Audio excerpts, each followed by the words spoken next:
Hayop naman talaga, ma'am, oh. Sorry po, sorry. Bakit naman ang tagal nyo? Isang oras ako naghintay dito. Sorry, hindi ko kasi makita yung wallet ko Dapat eh. kinancel nyo na lang po. Pasensya na talaga. Uy, bakit ang gwapo mo? Driver ka ba talaga nito? Parang nakakahiya naman magpa-drive pag ganyan kagwapo. Bakit naman? Parang tanga tising mo. Mukha kasing celebrity, gwapo oh. Hindi naman. Pag ganyan kagwapo, hindi na dapat pinagtatrabaho yung ganyan. Hala, para tong timang. Siguro sa ito, nagkukunwari ka lang. Hindi po sa akin to. Yung itsura mo kasi mukhang disente, mayaman, mukhang artista, ay para tagawag pagmana. Parang si ma'am, hindi naman masyado. Huwag kayong masyadong ano dyan. Wala pa bang nakapagsabi sa'yo kahoy ka ni John Lloyd, tsaka ni Alden, ganyan? Nakakaasar to. Sige, tara na, starstruck lang talaga ako sa'yo. Kasi yung itsura mo parang hindi pwedeng magalit eh. Di ba? Eh, kayo kaya.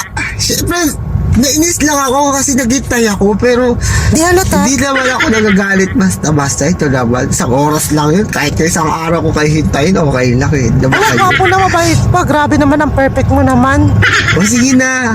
Tara May na. discount ba pag gwapo yung driver? Sige, may discount kayo kahit huwag na nga kayo magbayad. Sana ma-discover ka. Tara na, para sa timang kasi. Ma-discover ka sa mental uto-uto.